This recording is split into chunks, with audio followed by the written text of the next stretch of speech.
People's opinion of you is none of your business. I have lots of haters. They on the internet all the time. But who are they though?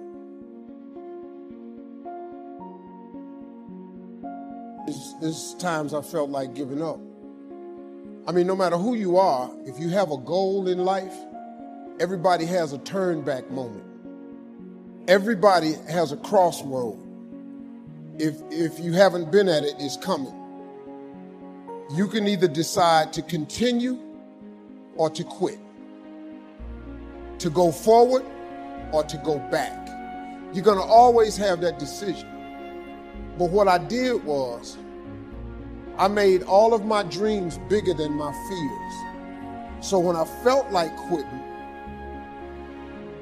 the results would have been devastating to the goal I was trying to attain. See, I was so sick of being poor. My motivation was, I was just exhausted from poverty.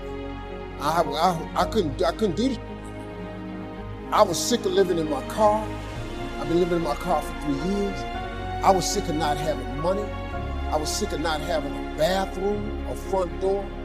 And so for me to quit, and see, that's what people do. People quit when it's at their hardest moment. But if it's at your hardest moment, why would you quit? Somebody sent me a plaque one time that said, if you're going through hell, why stop there? I mean, think about it. If you're going through hell, why stop there? You in hell. Move, keep going. And I just could not see myself not being successful. And so since I was already at my lowest point, how much lower can I go? I figured if I quit, I'd go lower than that. I didn't need that. So I just, but my faith, my mother being a Sunday school teacher, teaching me about prayer and God, that was really helpful to me, So I just, I wanted it. I just, can I tell you something? If you really want to be successful, you gotta have a lot of dog in you. You gotta be mean sometimes, because life ain't fair. Life is hard, man. It is not fair. Like you have happened to you that just, you go, man, why this happened? Because life ain't fair. But life ain't fair to nobody. You just gotta fight through, man. You gotta bite back sometimes. It's like haters. When you get haters, people's opinion of you is none of your business. I have lots of haters. They on the internet all the time. But who are they though? They don't even know me. People who are haters on the internet, I call them thumb gangsters. They just typing, their little punk got a private page. They saying about, they don't even know me. So I don't give them no energy. I give haters no energy. Steve ain't this, he think he this. You don't even know me. So I just keep going through. But then I tell you something too, haters motivate me. Because when they talking about me, that means I'm doing something. If you have no haters, if you don't have any haters, you need to get some. You need to get some haters. Because if you have no haters, you ain't doing nothing.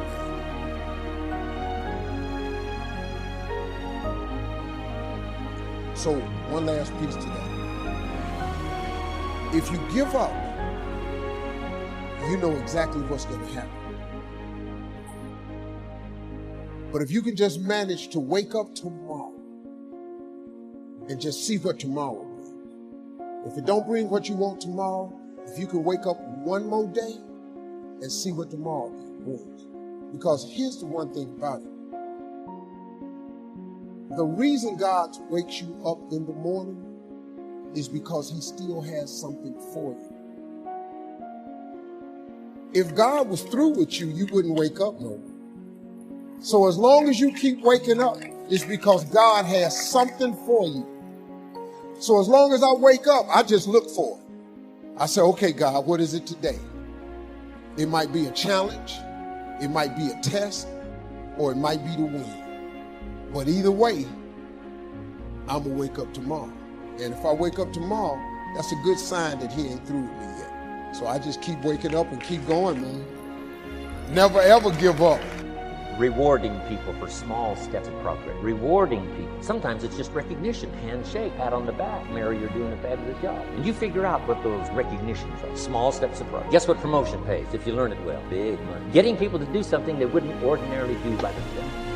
People will do some unique things by themselves, but if you can figure out a way to say, Mary, if you do this and this, she says, well, I'll go for it. Now, she wouldn't have thought of that on her own. Here's what works magic. It's better than money. Money's a bit unimportant. Here's what's important. Ingenuity. The best place to wake up your ingenuity is what you're doing right now. Representing a unique product and getting customers, recruiting distributors, and promoting and all this stuff. Ingenuity. Figuring out a way. If it doesn't work this way, it'll work another way. I used my ingenuity, made a fortune. My ingenuity worked on doing all these campaigns. The spring campaign and the summer campaign.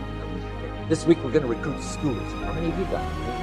This is school teacher. School teacher. I pick out a little category and say, let's go. And it doesn't matter what it is. Just dream up something so that somebody's got a little more objective to go for than just their own. Key phrase. We all need to belong to something bigger than ourselves. Because we furnish inspiration for what's bigger, and the bigger furnishes inspiration for us. I learned promotion and it paid big money. Here's next I learned. Communication. How to conduct a meeting. I learned identification, logic and reason, attack and confess, solutions. Simple deals on communication. Wasn't easy for me at first. I stood up to give my first presentation. My mind sat back down.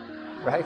Y'all been through that? Opened my mouth, nothing came out for a while. But here's what I did. I did it again. Just jot that phrase down. I did it again. That's the secret to how I got here. 35, 40 years later, that's how I got here. I did it once, it was uncomfortable. That first presentation was so lousy, if I hadn't have been doing it, I'd have gone home.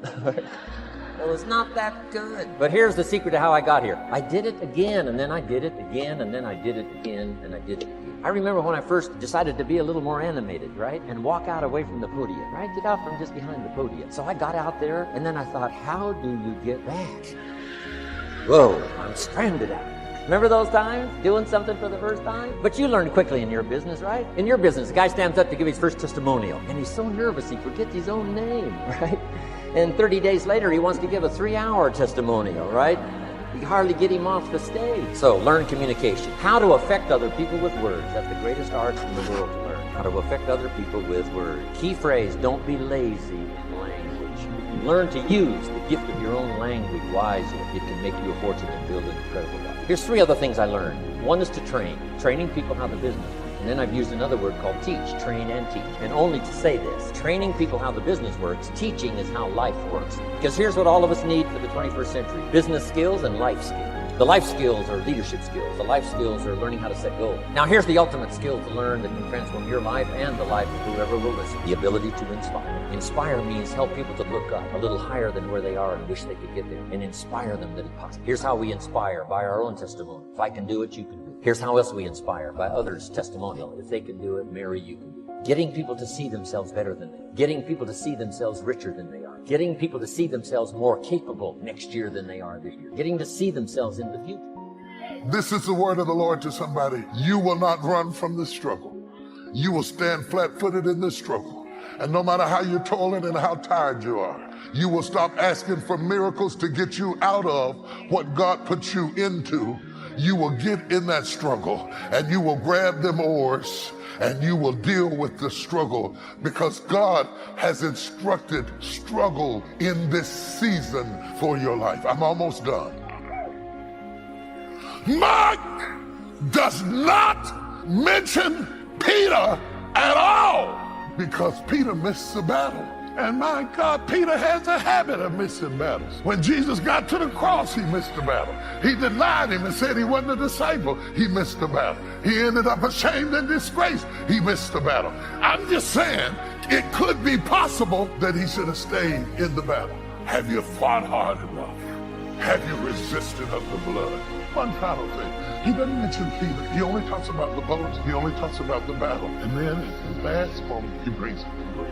And now I understand. I never understood why Jesus told them to gather up the fragments. We don't hear where they ever used them. We don't hear where they ever ate them. We only hear that the fragments were on the boat. And it is this gospel writer that makes us understand why. The fragments were on the boat to remind them of what God had done before in their life. And the Bible said that they forgot the loaves because of the hardness of their heart. The loaves were there to remind them of what God had done in their life. And Jesus said, take the scraps with you. I never could, because my mind draws pictures, I never could figure out who wants to eat this stuff. These leftover scraps in baskets where everybody been eating off them and throwing it away did not sound appetizing to me. So I thought, maybe I'm frivolous, but it seemed like to me, Jesus, if I'm going to work for you for 3 years, you could give me something fresh to eat.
What we gonna make with these scraps with fish in it? If it was just their old bread, I could make some bread pudding or something. But what am I gonna do with this old fish and this old bread? God left the fish and the bread so you could remember what he brought you through before.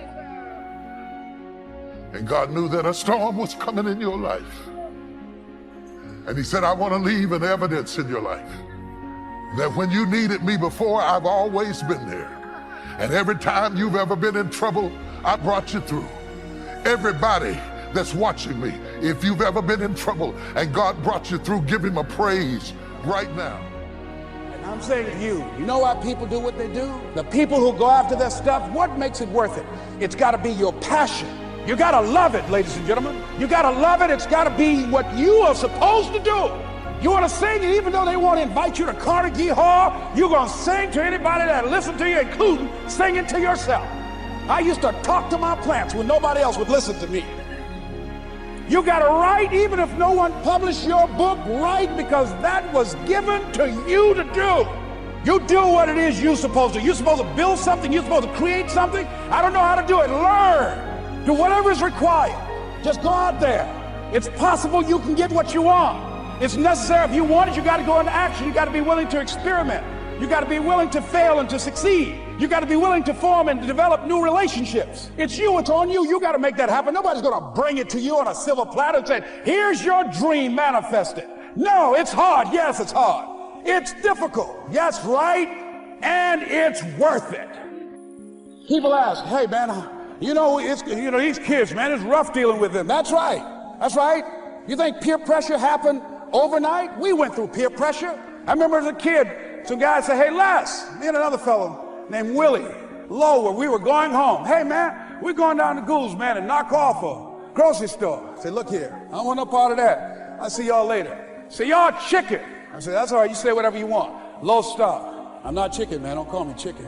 Then why don't you come? We didn't even ask you to come into place, man. All you do is just drive the car, that's all. I don't know how to drive that good. Well, we're trying to get Les to come. He's chicken. Hey, I'm not driving nothing, all right? Willie, don't care about what they say, man. Leave him alone. You want to go do it?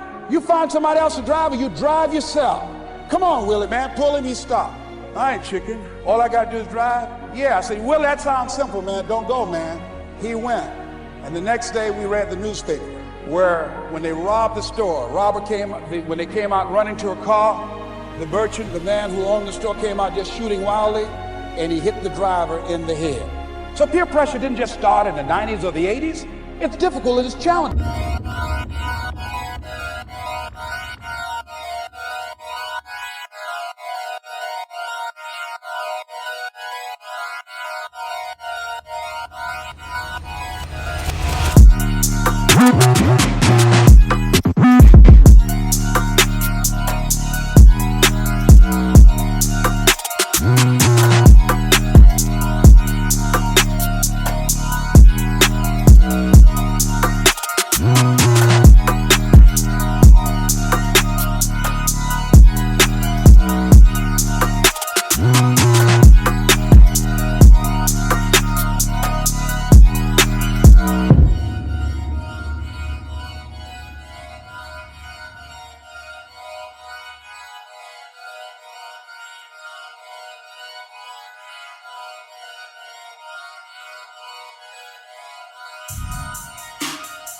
For kids right now, and it's going to take some easy, simple methods to help bring them out of this madness, this insanity. No. Is it hard? Yes. Let's look at what we've been doing. What has worked? What has not worked? Let's look at where we want to go. What is it that we want to produce? What is it that we want to create for our young people? And as we think about that, start experimenting with different methods and techniques to create and to produce that, and begin to believe that it's possible. Through our commitment, through our vision, through our determination, our relentlessness, because of our belief, it's possible that we can reduce the teenage homicide rate, the teenage pregnancy rate, the dropout rate, that it's possible, looking at what kind of world are they going to be in. As we look at the global economy, that as we begin to use our collective will and genius and resources, it's possible that we can create an educational system that not only will test their minds with information and facts and figures, but will teach them how to think and be creative, and what does it mean to be a human being, and to value human life, and how do you make relationships work? How do you bounce back from adversity? It's possible that we can give them a curriculum that will give their lives a sense of purpose and direction and meaning, and teach them how to begin to know and operate on a higher level of being, where they become assets to our society.